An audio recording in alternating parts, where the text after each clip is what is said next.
Hi, this is Akintola Samuel. And I'm Oluremi Akintola Samuel, popularly known as OluremiSAN, your one and only senior Alaga of Nigeria. And you're welcome to another episode of the Romance Academy. So today we want to talk to you about the 7 attitudes every single should cultivate before marriage. Before marriage. Before 7 marriage. attitudes. Yes. There are certain attributes, or better still, attitudes that every single should have. Having these attitudes will better position you right for a successful marriage.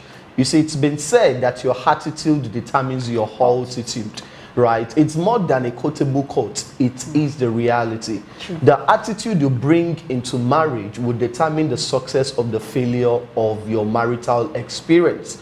So we strongly believe that some of the attitudes you should cultivate from the time you are single, that's not after you get married, that is before you get married. Because even if you are not thinking of getting married anytime soon, these attitudes, right, will better position you even for success in life and in the marketplace. So the first attitude you need to cultivate is teachability. Teachability.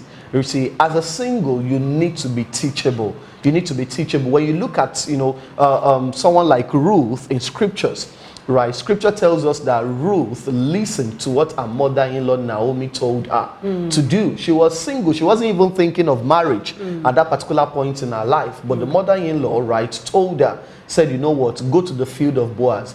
Go glean in this particular field. You see, and when she got home and told her mother-in-law, oh, I gleaned in this particular field, she went on further to tell her, you see, go to the threshing floor, position yourself this way. This is how you are going to get the man's attention. What if she had said, you know what, I know what I'm doing, you are old school, you can't tell me what to do, you are not woke. This is how we do it in this generation, right? She would have missed Boaz. So there are so many single ladies praying for a Boaz, trusting God for their Boaz, you see, but they are not teachable. They can't be told what to do, right? They can't be corrected, right? So I strongly believe the first attitude that every single should cultivate before marriage is teachability. Second attitude I feel that single should cultivate is submission to authority.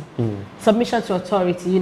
Talking about Ruth that you said the other time, when you look at Ruth again, at the time she even submitted again to her mother-in-law, she had lost her husband. There was no point, there was nothing she was gaining from her. But then she still submitted to that authority, and that was what helped her in her journey in life. So a lot of times, some singles want to get married, but they don't want to submit to authority. And so if you don't have that attitude, if you don't know how to submit, there is no way you would have a successful marriage. Because you will submit to authority. Authority is maybe in church, maybe your place of work. You see some people, because they are being corrected, they've resigned from the place. Oh, I'm resigning. Oh, I have this, I have that. I remember somebody was sharing with me how they corrected someone, and the next thing the person resigned. And I think that is particular to a whole lot of people in this younger generation. So if you are not, if you don't know how to submit to authority, and a lot of times when you submit to authority, it programs you, even as a single. So by the time you are married, there are a lot of things that you want to, and submission comes with marriage, because you have to submit to that mission. So if you are not submitting to authority, you will have issues with that particular marriage. So a lot of times some people say, I'm submitting. Submission is not about when you have it all. When you don't have it, it's about when you have it all, and then you still have to submit. You still have to be under this authority. You are supposed to be here. Your husband is saying, you can't do this. You have to do it this way. You have to do it that way, and you are able to submit. So that's, if you don't submit to authority, you cannot. You cannot submit in marriage. That's what I believe, because how you do one thing is how you do every other thing. So before you know it, you start having that attitude. You can't submit here. You can't submit here, and the way you do another man's business is the way you will do your business. It's the way you will raise your children. It's the way you will raise your family. So you need to submit. You need to learn to submit to authority. I have that as an attitude. All right. The third attitude I strongly believe every single should cultivate before marriage is patience. Patience. You see, true. Patience is one attitude that if you cultivate will not only serve you in marriage, it will serve you in your decision-making process. The reason why a lot of people make wrong decisions is because they are not patient. You see, when you are patient enough, you will avoid many errors in life. Many people want to get something and get it now. They want to do something and do it now. Sometimes patience will just reveal to you the error in the decision you are about to make. Patience simply says, you know what, I'm going to take out some time, you know, to consider this decision I'm about to make.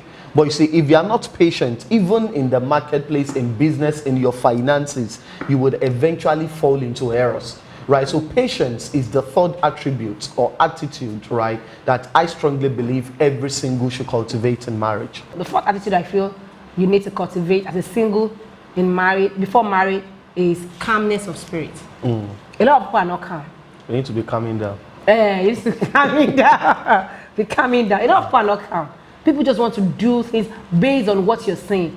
And if you don't have a calm spirit, you won't be able to determine so many factors. And it comes with patience also. Because if your spirit is not calm, you cannot be patient. So you'll be hasty in any of your decision, you know, making. If your spirit is calm, even when there is chaos all around you, even when everybody is saying, oh, this, and this, but because you have a calm spirit, you know how, you know how to relate in that kind of situation. Let me give an example. I remember as a single lady before I got married, there was this woman. I mean, she was quite older than I am, and then we had a business transaction, and I didn't like the outcome at the end of the day. I was really very, very angry. But I remember the day I was meant to go and see her. I was just calm in my spirit. I told her, I said, Ma, I didn't like what you did. That I just feel that I should let you know that I didn't like what you did at all, you know, and I left.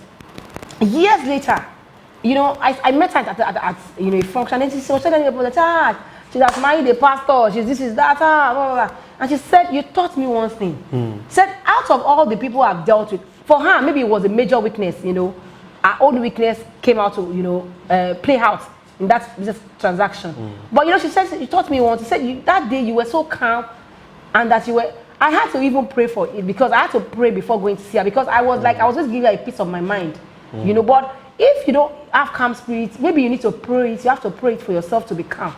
Because if you're not calm, you will make a whole lot of mistakes that you can never, ever, ever correct. You know, there are some mistakes that are beyond remedy. That there's nothing you want to do to it. I've made a mistake, I have made it. So if you are calm in your spirit, you know, you tend to see a lot of things. And then you tend to learn a lot of things. And then you tend to do things in a very, very, you know, successful way. And you won't even have any issue with anyone. So you need to have that attitude, you know, calmness of spirit. Is a virtue that a lot of people don't even have in this generation.